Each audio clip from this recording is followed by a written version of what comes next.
So this is Node 2. This is a really cool module.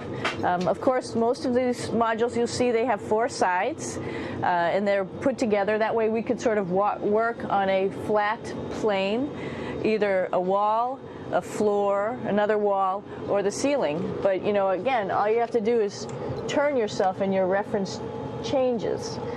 The reason I'm bringing that up is because this is where 4 out of 6 of us sleep. And so people always ask about sleeping in space. Do you lie down? Are you in a bed? Not really, because it doesn't matter. You don't really have the sensation of lying down. You just sit in your sleeping bag. So here's one sleep station right here. I'm going in right now. You can follow me if you want. So I'm inside. It's sort of like a little phone booth, but it's pretty comfy. I've got a sleeping bag right here that we sleep in, so we don't have sort of like a little bit of a cover. We don't fly all over the place. But you know, you can sleep in any orientation. I have it sleeping, feeling like I'm standing up right now, but like you saw, I'm on the floor. But it doesn't matter if I turn over and I sleep upside down. I can't have it. I don't have any sensation in my head that tells me that I'm upside down, so it really doesn't matter. The sleep station is also like a little office. We've got a computer in here. As you can see, we've got a couple little toys. I've got some books. I've got some clothes and other things that make it sort of like home. I'm coming out. And just for reference, that's one sleep station. This one's another. Right here. There's one on the ceiling, if you want to call it. Right here. And then there's a 4th on the other wall over here. So all of us sleep in a little bit of a circle. All right, come on back. There's more to show you.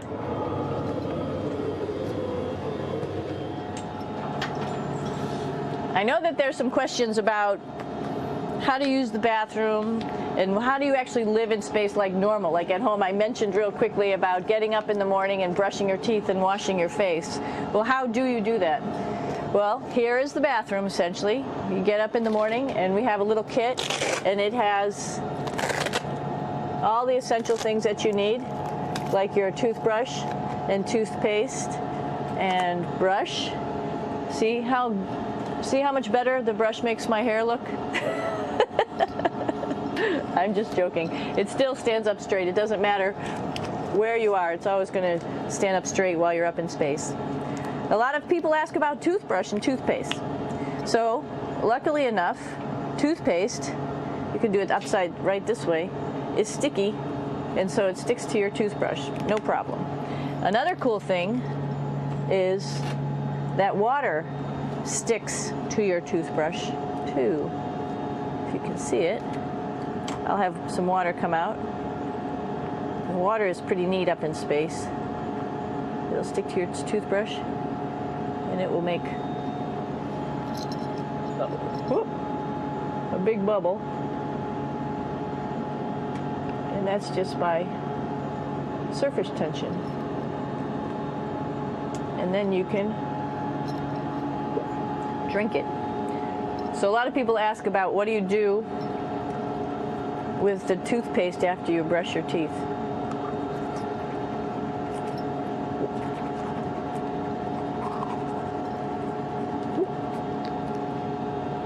Two options. Swallow it, and it's sort of like mouthwash, but it tastes a little gross. Or you can just spit it out in a paper towel, and then you don't have to worry about it. Swallowing thing I wouldn't recommend at home. I'm only up here for 4 months, so it's not that bad. One of the most pressing questions about living in space, of course, is the bathroom. So let's take a look at that little piece of work. Come on in.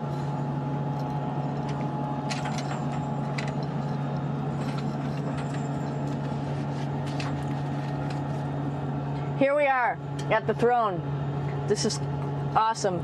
You might see the little, you might have noticed the little moon on the outside. This is our orbital outhouse right here.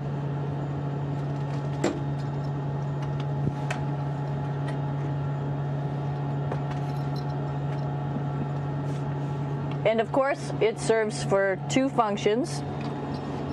Number two, right here. I'll show you. But you see it's pretty small, so you have to have pretty good aim, and you be ready to make sure things get let go the right direction. And it smells a little bit, so I'm closing it up. And that's, of course, for number two. And this guy right here is for number one. So they're sort of two slightly separate functions, but you can do a little, essentially both, by hanging on right here and doing number one and number two. I might add it's color coded, so you really don't get it mixed up, which is nice. This is yellows for number one. And also there's a selection of paper. People always ask about toilet paper. What do you do with toilet paper? What kind of toilet paper do you have? We have gloves, just because sometimes it does get messy. We have some Russian wipes, which are a little bit coarse if you like the coarse type of toilet paper. We have some nice tissues, which are nice and soft if you like soft toilet paper. We have Huggies, just for any cleanup. You know, we were all babies once, and this sort of helps. And then if things get really out of control, we have disinfectant wipes, just to make sure we clean up here. Because, you know, just like the water I showed you, the number one stuff can sort of go all over the place if you don't aim correctly. And did I mention both of these have a little bit of suction, so they should keep things going in the right direction. But like I said, sometimes things get a little out of control if you are out of control yourself flying around. So we have lots of protective stuff. And of course, you do have your privacy. There's a little door, so other people know that you're in there. Here's a pretty cool place. This is sort of like in your house where everybody meets in the morning. After you wash your face, brush your teeth, you want to find something for breakfast. And this is our kitchen. You might notice there's all sorts of foods here. It's like opening the refrigerator. You got all your different stuff that you want to have: drinks, meats, eggs, vegetables, cereals, bread, snacks. And that's a good place. That's where you find all the candy. Side dishes, and then some little power bars just in case.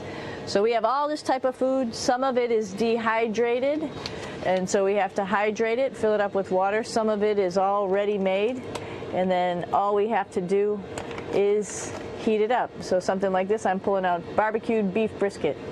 Pretty yummy. Not only is this food made in the U.S., but we also have food here from Japan.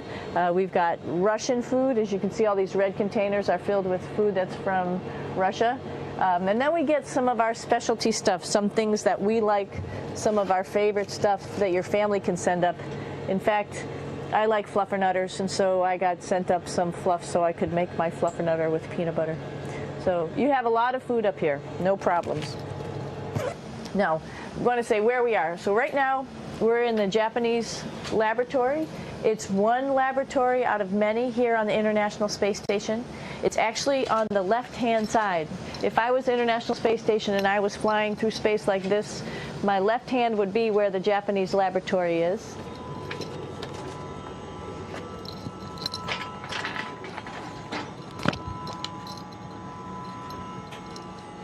So now again, we're on the right-hand side, all the way on the right of the International Space Station. This is Columbus, the European module. It has science experiments all over. You could see it looks a little bit crowded. And here we do a lot of our medical experiments.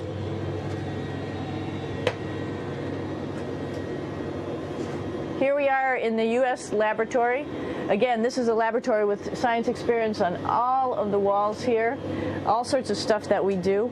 And one of the things we also do is we exercise. We have some exercise equipment on board the space station. We need to do that because we lose bone density and muscle mass while we're up here, and that's a result of not having to fight against gravity. So how we keep ourselves in shape are with a bike, a treadmill, and a weightlifting machine. This is the bike. You notice the clip pedals. So all you need to do is actually clip your feet in, and then you can start pedaling. You don't need a seat. because you don't sit down. Actually, I haven't sat down for 6 months now, so you don't need any type of seat. Just make sure you're held in with your pedals. You probably see that the bike bounces around a little bit. As I move it, it's not steady and held to the wall firmly.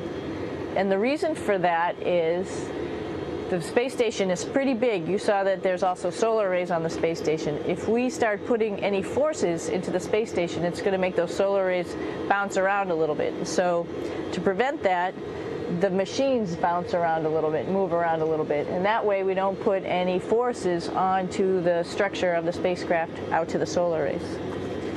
All right, a little farther on. Come on.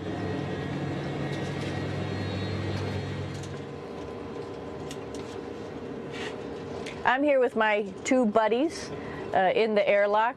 Actually, these are two spacesuits that are ready, primed up to go outside, as we call it, to go do a spacewalk in case we have to do anything outside. Some of the things we do outside are just like inside, repairs. We have a lot of electrical boxes and machinery and solar arrays, in fact, that I talked about earlier, that are outside, and sometimes they don't work quite right. Remember, space is really cold and really hot, and it's also the vacuum of space with no pressure, and so some of the equipment doesn't work well all the time. So we might have to